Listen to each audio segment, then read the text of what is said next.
હવે જોઈએ સમાચારો વિગતવાર। સત્ય હંમેશા કડવું હોય છે। હંમેશા સત્ય ઉજાગર કરતા મા ટીવી ન્યૂઝ પર અભદ્ર ટિપ્પણી કરનાર સામે પોલીસ ફરિયાદ કરાઈ છે। મહિલા એન્કર પર અભદ્ર અને અશોભનીય ટિપ્પણી કરનારી સામે સત્ય પચતું નથી। મીડિયા પર લાંછન લગાવતા તત્વ પહેલા અંધભક્ત ન બની આંખે પાટા ખોલી જોઈ તો ખબર પડે। નિષ્પક્ષ રીતે ભાજપ હોય કે કોંગ્રેસ કે પછી કોઈ પણ હોય, સત્ય લખી મા ટીવીએ પોતાની પત્રકારિતાને નિષ્કલંકિત અને સત્યને સાથે રાખી છે। સત્ય હંમેશા કડવું હોય છે। હંમેશા સત્ય ઉજાગર કરતા મા ટીવી ન્યૂઝ પર અભદ્ર ટિપ્પણી કરનાર સામે પોલીસ ફરિયાદ કરાઈ છે। મહિલા એન્કર પર અભદ્ર અને અશોભનીય ટિપ્પણી કરનારી સામે સત્ય પચતું નથી। મીડિયા પર લાંછન લગાવતા તત્વ પહેલા અંધભક્ત ન બની આંખે પાટા ખોલી જોઈ તો ખબર પડે।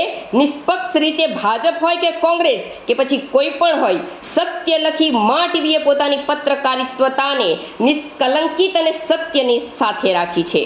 માત્ર કોઈના મુરીદ બની તેની ખુશામતખોરી કે સસ્તી પ્રસિદ્ધિ મેળવવા અભદ્ર કોમેન્ટ કરનાર તત્વ પહેલા સત્ય સ્વીકારે। 6 મહિના સુધી ઊંઘતા તત્વો રોડ બનાવવાની શરૂઆત થતા જ કેમ જાગ્યા? જનતા અને મા ટીવી સવાલ પૂછે છે, જવાબ આપો। 6 મહિના સુધી ખરાબ રોડની યાતના વેઠી રહેલા અંકલેશ્વર વાસીઓ પ્રત્યે મૂંગા મોઢે અને આંખે પાટા બાંધી ચાલતા નેતાઓ બોલ્યા નહીં, અને હવે જ્યારે ખબર પડી કે રોડની કામગીરી શરૂ થઈ રહી છે કે તરત જ પ્રજાના નામે વિરોધ કરવા નીકળી પડ્યા હતા। પોતાના જ પક્ષના મોવડી કે જિલ્લા મોવડીને પણ વિશ્વાસમાં લીધા વગર આપ ખુદ ને પોતે જ પાર્ટીના સર્વસ્વ હોવાનો દોર કરી બારોબાર સિનિયરોને અવગણી કાર્યક્રમ ગોઠવી પબ્લિસિટી સ્ટન્ટ કરી નાખ્યો હતો। જે સત્ય મા ટીવીએ ઉજાગર કર્યું તો આ નેતાના કેટલાક અંધભક્તોને મરચા લાગ્યા અને આડેધડ કોમેન્ટ કરવા લાગ્યા હતા। બહેન, માં, દીકરીની જેવો ઇજ્જત જ ના કરતા હોય તેવા તત્વોને મહિલા એન્કર પર અભદ્ર ટિપ્પણી કરાવી અને સમગ્ર ભરૂચ જિલ્લાના પત્રકારોને ગર્ભિત ધમકી આપવી કેટલી યોગ્ય છે? અમારો સવાલ છે, તમે જો નગરમાં રહેતા હોય તો 6 મહિનાથી રોડની બિસ્માર હાલત હતી, ત્યારે તમારા કહેવાતા આ નેતાઓ ક્યાં હતા? કેમ વિરોધનો કોઈ કાર્યક્રમ કર્યો નહીં કે કોઈ આવેદન આપ્યું નહીં કે નગરપાલિકાની ચૂંટણી નજીક આવી છે ત્યારે જાગ્યા? કેમ રોડ બનાવવાનું જાણવા બાદ અને સવારે 8 વાગ્યા બાદ રોડ બનાવવાની કામગીરી શરૂ થયા બાદ 11 કલાકે વિરોધ કરવા બેસ્યા હતા? વિરોધ કરવો હતો તો દિવાળી પૂર્વે કેમ ના કર્યો? રોડ બનાવવાની શરૂઆત કરી હોવા છતાં પણ એ જ મુદ્દે ધરણા કરવા બેસી શું સાબિત કરવા માંગતા હતા? આ સવાલોને આંખે બાંધેલા કાળા પાટા ઉતારી જવાબ આપો। કોઈના વિશે જાણ્યા વગર જ તેમના અંગત જીવન પર ટિપ્પણી કરાવી કેટલી યોગ્ય છે? અમે તો દેશની ચોથી જાગીર છીએ। અમે તો બોલશું જ, પછી એ કોઈ પણ પક્ષ હોય કે કોઈ પણ વ્યક્તિ હોય। અમારી પર કોમેન્ટ કરતા પહેલા સોશિયલ મીડિયા પર રચ્યા પચ્યા રહેતા આવા તત્વો મા ટીવીના જૂના ન્યૂઝ ઉથલાવી જોઈ તો ખબર પડે કે આ 6 મહિનામાં કેટલી વાર પ્રજા માટે અવાજ ઉઠાવ્યો છે।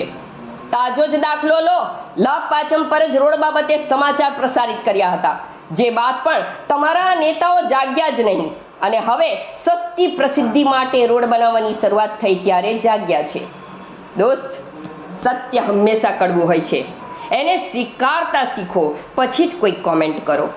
અને મા ટીવી પર લાંછન લગાવતા પહેલા સાબિત કરો કે અમે વેચાઈએ છીએ, નહીં તો અમે તમારી કોમેન્ટના આધારે બદનક્ષી કરીએ તો નવાઈ નહીં। આજે તો માત્ર કોમેન્ટના આધારે ફરિયાદ જ કરી છે। જો દિન 15માં લગાવેલા લાંછન સાબિત નહીં કરો તો અમે તમારી સામે કોર્ટમાં જઈશું, એ વાત ચોક્કસ છે।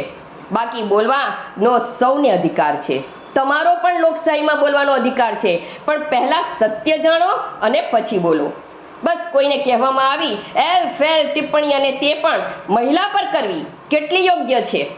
મા ટીવી આવા તત્વોને સાખી નહીં લે, પછી એ કોઈ પણ હોય, કાયદા રૂહે અમે તેને પડકારશું, એ વાત ચોક્કસ છે। આજ રોજ આપના માધ્યમથી જાણવા મળ્યું કે આપની ચેનલના મહિલા કર્મચારી વિશે અસભ્ય ટિપ્પણી કરવામાં આવી। એ બાબતમાં મારું એક કહેવું છે કે લોકશાહીની ઢબે જે યુથ કોંગ્રેસના કાર્યકરોએ કાર્યક્રમ કર્યો એ એમનો હક છે અને લોકશાહી રીતે તમામનો હક છે. પરંતુ એમાં કોઈ આ રીતે ન્યૂઝ ચેનલ હોય કે સમાચારના કોઈ પણ માધ્યમ હોય તેઓને આ રીતે બદનામ કરવાની ચેષ્ટાથી કે કોઈ મહિલાને માટે અસભ્ય ભાષા વાપરી અને એમની ટીકા કરવાનું હું મારી રીતે અયોગ્ય ગણું છું. અને કોંગ્રેસ પક્ષ કોઈ દિવસ પણ પોતાના સંસ્કાર છોડીને આ રીતના કૃત્ય માટે કોઈને પણ પ્રોત્સાહિત કરતા નથી. અને પત્રકારોને જે રીતે કોમેન્ટ કરી છે અને પત્રકારોને કમિશનબાજ કે કયા છે એ કોઈક પર આરોપ કરવો મારી દૃષ્ટિએ નિંદનીય ગણું છું. અને જ્યારે સમાજનો ચોથો સ્તંભ હોય અને એને રીતે આ રીતે વગોવામાં આવે એ બહુ હું યોગ્ય ગણતો નથી.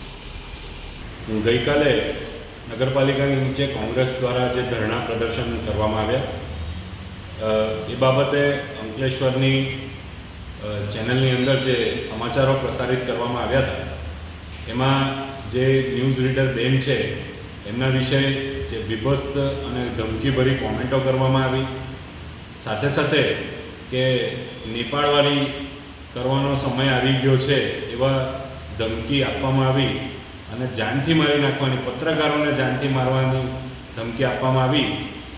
એ આ દેશની ચોથી જાગીર અને લોકોની વચ્ચે સમાચારો અને સત્ય પ્રસારિત કરતા મીડિયા પર આ હુમલો ખરેખર નિંદનીય છે. હું અંકલેશ્વર શહેર ભારતીય જનતા પાર્ટી તરફથી પોલીસને નિવેદન કરીશ કે આવા તત્વોને, અસામાજિક તત્વોને જાહેરમાં લાવી માફી મંગાવે. જેની અંદર જે ન્યૂઝ રીડર બેન હતા એમને ખૂબ બીભત્સ કોમેન્ટો કરવામાં આવી, સાથે સાથે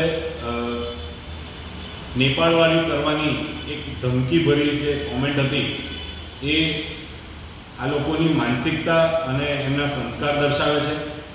એને ભારતીય જનતા પાર્ટી અંકલેશ્વર શહેર સખત શબ્દોમાં વખોડે છે.